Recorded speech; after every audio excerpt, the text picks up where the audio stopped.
Good morning, guys. I wanted to tell you guys really quickly today how I filled my raised beds when we built this garden. So you don't have to fill the entire raised bed with soil. You can use other things to help save you some money. So first I'll tell you what I did when we built this, how we filled them.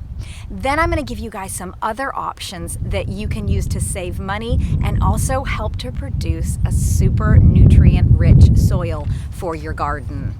And then at the end, we're gonna dig down into the garden bed and we're gonna see what's underneath this. So stay tuned to the end. So the first thing that we did after we set our beds down, now remember I am on hard clay soil. So the first thing that I did was I laid a layer of cardboard down. And then we went into the woods and we took sticks, branches, leaves, and logs and went ahead and laid those in the bed. And then we came back on top with a mixture of 1/3 compost, 1/3 peat moss, and 1/3 vermiculite. The first thing I would suggest doing in your raised beds is to fill it with a layer of cardboard or a thick layer of newspaper. Both of those will do essentially the same thing. They will provide a great weed barrier as well as they will encourage worms. The next thing that I suggest to use are sticks or branches and even logs from your woods. Go ahead and get a nice thick layer of that down. In between the logs and branches, I would fill that with dried leaves or grass clippings. You could also use straw. Animal bedding is going to be another great thing to use in between those areas, as well as animal manure. At our last property, I would take all of the chicken droppings along with pine shavings and put those in the bottom of my garden beds.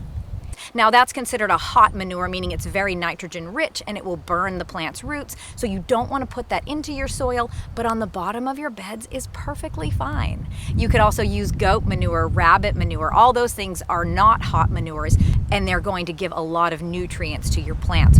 Also, if you're doing a lot of preserving or maybe you just have a lot of food waste, you can take your buckets of food waste and simply put that on the bottom of your bed underneath your soil. Over time, that will break down and create a great nutrient-dense soil for your garden. Once you've layered all of that in there, you'll want to start putting your soil in. So when we did ours, we used a mix of 1/3 compost, 1/3 vermiculite, and 1/3 peat moss. The peat moss is going to help and make the soil nice and airy and light. The vermiculite's going to help with aeration and also soil structure, and the compost is what is going to provide those nutrients for your plants.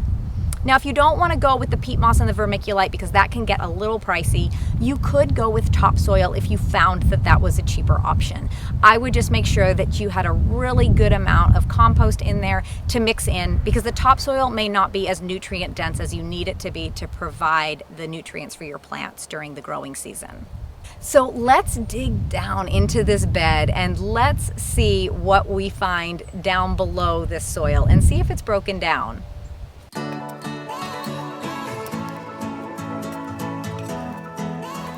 Probably hard to see because of the sun and the shade here. As I dig down, I am hitting some wood down there, so that has not broken down, but I'm not seeing any leaves, any food waste, or anything else. So that has all broken down over the last year, which is awesome because like I said before, it is providing great nutrients for my plants. I hope you guys found this video helpful today. I hope it gives you some ideas of what you can fill your raised beds with. Now, this list is not exhaustive. There are other options out there.